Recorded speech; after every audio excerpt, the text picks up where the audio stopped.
I'm disappointed in how this has went today. I don't think it's the time, and I don't think anybody's necessarily supporting it. But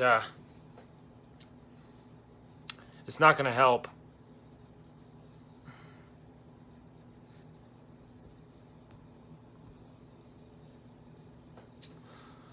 Oh, they just took my post down about ammo. Just got a notification for that. Nice. That's great. What's everybody's thoughts on today's stuff? It's hard to tell. Who knows? Maybe information will come out saying it was Antifa, it was whatever. Verifying it, I guess. I've seen some reports already.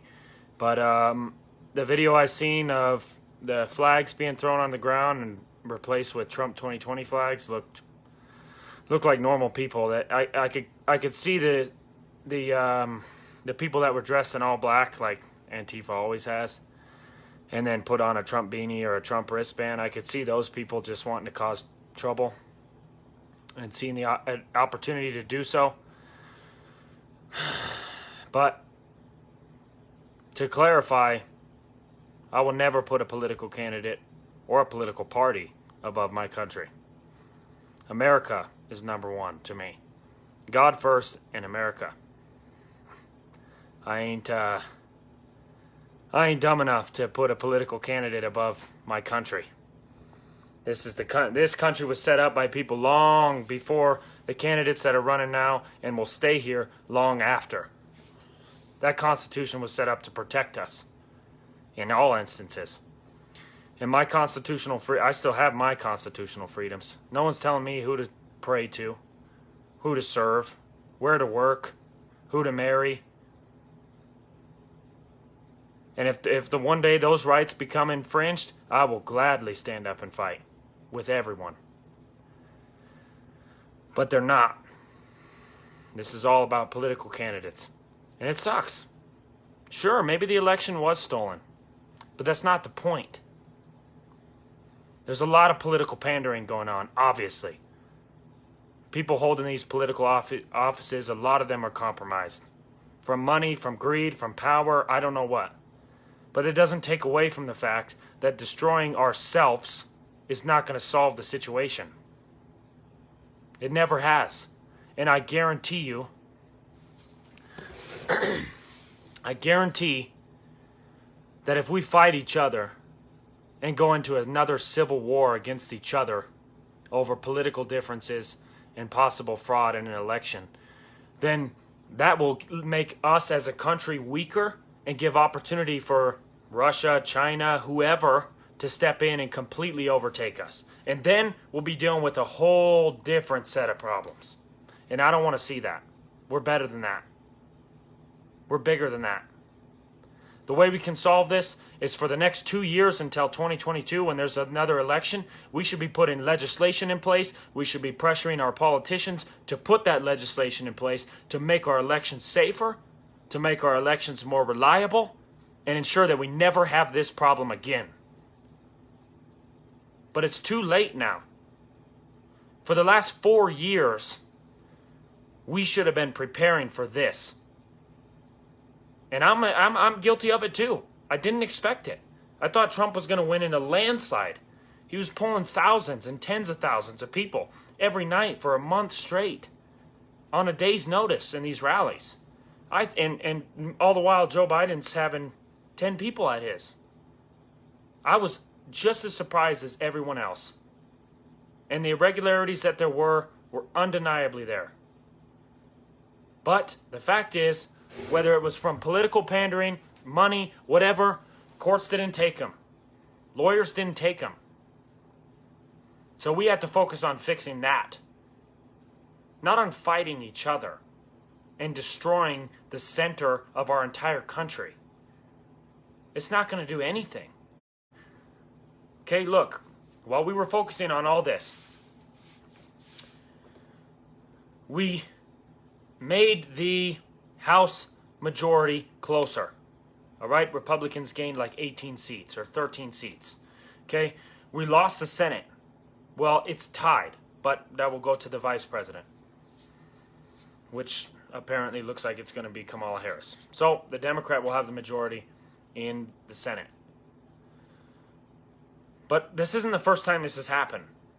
There was a time when Obama had the Democrat majority in the Senate and the House, and the Supreme Court for that matter. We have a conservative majority in the Supreme Court, and our focus should be winning back the House in 2022 and winning back the Senate and getting rid of the established politicians that have done nothing but fail us over and over again.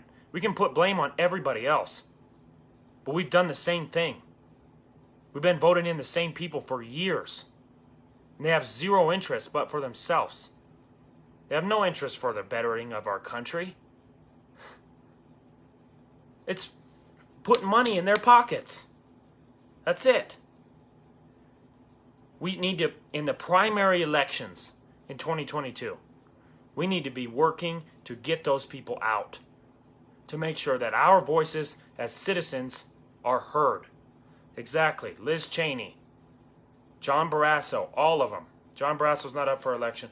Yeah, he is in 2022. So let's get him out. Let's vote him out. Start now. Not everybody wants politics 24/7. I love politics. I could do it all the time. We were upset with Governor Gordon. That's why Harold Bjork announced now. I'm trying to help him so that we can get Gordon out, because it's obvious that hardly anyone likes him. But if we wait until the year of, we'll just have the same thing happen again. We have to come together, and we have to make sure that next time is better. We have to make sure that our election systems are trustworthy, because I don't think anyone trusts them right now. I don't think Democrats trust them right now. Okay? The fact is they're not trusted. Tonight in the House, every time a question was asked of Nancy Pelosi, she refused to answer. She don't want it.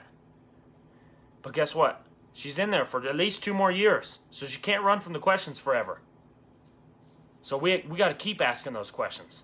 After this, after we've fought for Donald Trump for the last 3 months, okay, and that fight might be over, but we have to continue fighting, and we have to, for other candidates as well, for every position, every single one. The House plays a role, the Senate plays a role, our local politics play a role, and we have to make sure that we continue to fight for that and make sure the people elected in there represent us.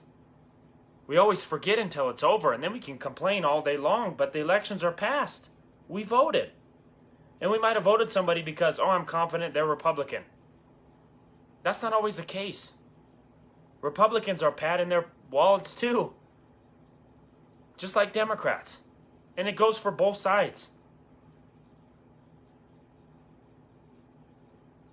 There's no reason that you should vote for somebody just because they have an R or a D by their name. That doesn't mean anything. We've continually put politicians that don't have any interests of the people in mind. And we have to change that. But today's actions were despicable. It's not helping our country. That's not helping accomplish anything. And the fact that I've seen people throwing down American flags and replacing them with Trump flags, what is the point of that? You've lost the entire purpose of this fight, which was to uphold the United States Constitution, not the Trump Constitution. There isn't one. He's the latest candidate, and I supported him. I voted for him. Okay? But we have to continue.